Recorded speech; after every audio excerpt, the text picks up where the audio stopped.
ರಕ್ಷಿತಃ. ಧರ್ಮವನ್ನು ನಾವು ಕಾಪಾಡಿದರೆ ಧರ್ಮ ನಮ್ಮನ್ನು ಕಾಪಾಡುತ್ತದೆ. ಆದರೆ ಇಂದಿನ ಕಲಿಯುಗದಲ್ಲಿ ಧರ್ಮದ ನೆತ್ತಿಯ ಮೇಲೆ ಅಧರ್ಮ ತಾಂಡವವಾಡುತ್ತಿದೆ.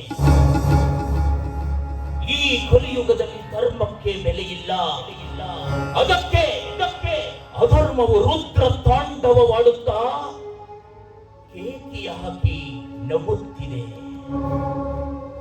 ಅಂದು ದ್ವಾಪರ ಯುಗದಲ್ಲಿ ಭಗವಾನ್ ವಿಷ್ಣು ಅಧರ್ಮವನ್ನು ಸರ್ವನಾಶ ಮಾಡಲು ಶ್ರೀಕೃಷ್ಣನ ಅವತಾರವೆತ್ತಿದ. ಆದರೆ ಇಂದಿನ ಈ ಕಲಿಯುಗದಲ್ಲಿ ಬರೀ ಭ್ರಷ್ಟಾಚಾರ, ಕೊಲೆ, ಸುಲಿಗೆ, ದುರಾಡಳಿತ, ವ್ಯಾಮೋಹ, ಅಜ್ಞಾನ, ಅಹಂಕಾರ ತಾಂಡವವಾಡಿ ನಗುತ್ತಾ ಮೆರೆಯುತ್ತಿದೆ.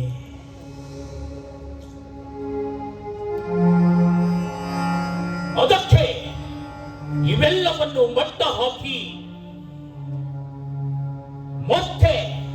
ಮತ್ತೆ ನಮ್ಮೂರಿನಲ್ಲಿ ದುರಾಚಾರದಿಂದ ಮೆರೆಯುತ್ತಿರುವ ದುರ್ಜನರ ದುರಹಂಕಾರಕ್ಕೆ ದುರ್ದಶ ತರಲು ನಮ್ಮ ಈ ಊರಿನಲ್ಲಿ ಸತ್ಯ, ನ್ಯಾಯ, ನೀತಿ, ಧರ್ಮವನ್ನು ಮತ್ತೆ ಬೆಳೆಸಿ ಈ ಊರಿನಲ್ಲಿ ದಂಡನಾಯಕನಾಗಿ, ಜನನಾಯಕನಾಗಿ, ಜನಸೇವಕನಾಗಿ ಮೆರೆಯುತ್ತಿದ್ದಾನೆ ಈ ರಾಮೇಗೌಡ.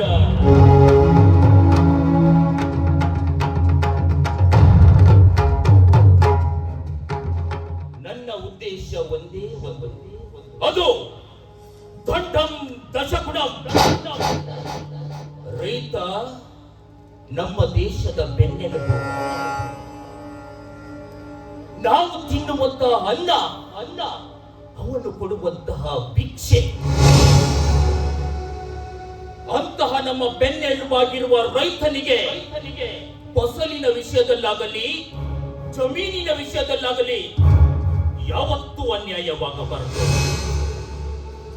ಅಂತ ಅನ್ಯಾಯವೆಸಗುವವರಿಗೆ ತಕ್ಕ ಶಿಕ್ಷೆ ನೀಡಲು ಈ ಊರಿನ ಸರ್ಪಂಚನಾಗಿ ಈ ರಾಮೇಗೌಡ ಸದಾ ಸಿದ್ಧ, ಸದಾ ಬದ್ಧ.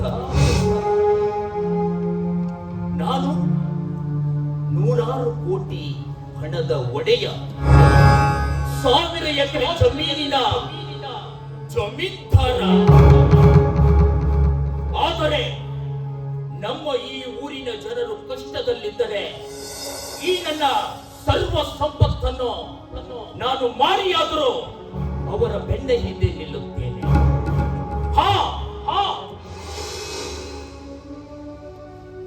ಜನರು ತಪ್ಪನ್ನು ಆ ಯಮ ಧರ್ಮ ಕೂಡ ಶಿಕ್ಷೆ ಕೊಡಲು ಮರೆಯಬಹುದು.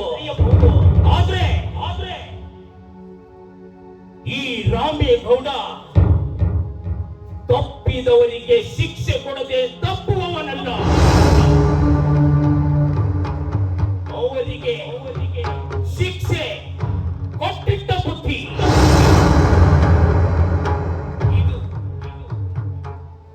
ಈ ರಾಮೇಗೌಡನ ತಲೆತಲಾಂತರಗಳಿಂದ ಜನಸೇವೆ ಮಾಡುತ್ತಾ ಬಂದಿರುವ